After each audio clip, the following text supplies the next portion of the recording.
Bonjour à tous, ici Jérémy Leblanc-Fontaine. Bienvenue pour cette nouvelle capsule vidéo sur ma chaîne YouTube.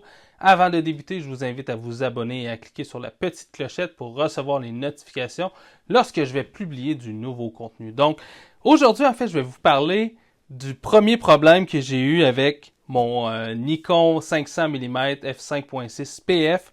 En fait, à ma dernière sortie que je vous ai présentée là, avec les petits ducs, le petit duc maculé, en fait, je capotais ma vie. Pour être bien franc, quand j'ai tourné cette vidéo-là, habituellement, je vais parler un peu de mon feeling sur le terrain. Et là, j'ai pas parlé exactement de comment je me sentais sur le terrain parce qu'en fait, toutes les photos que j'ai faites durant cette matinée-là étaient floues.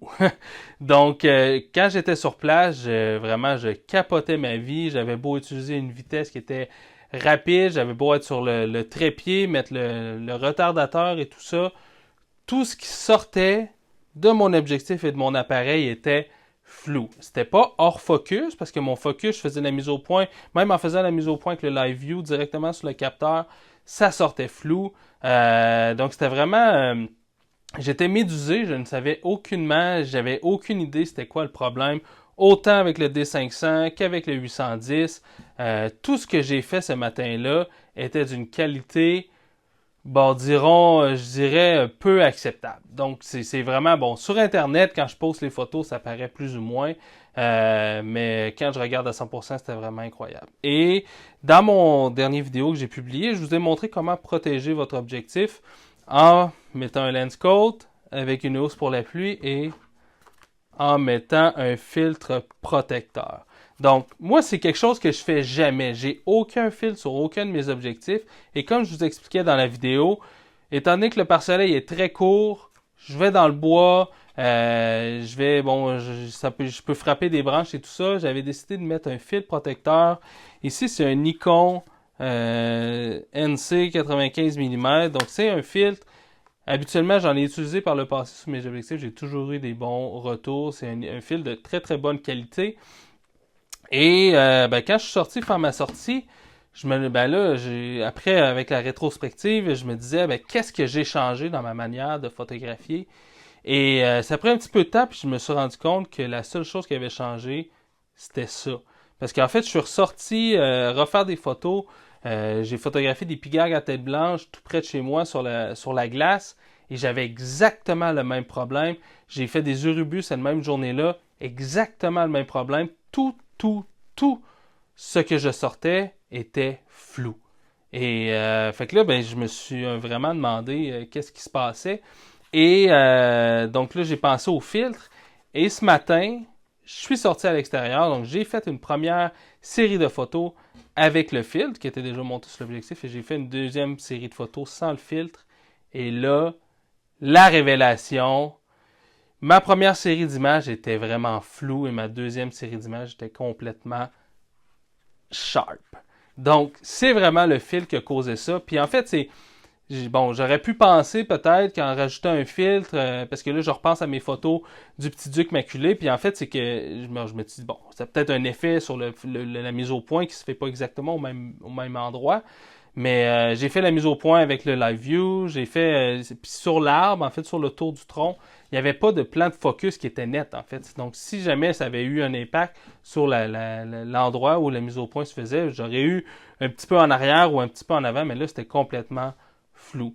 Donc, j'ai fait quelques petites recherches sur Internet. J'ai vu qu'il y avait quelques personnes avec le 3, parce que le 500 mm, il n'y en a pas beaucoup qui ont été livrés jusqu'à présent.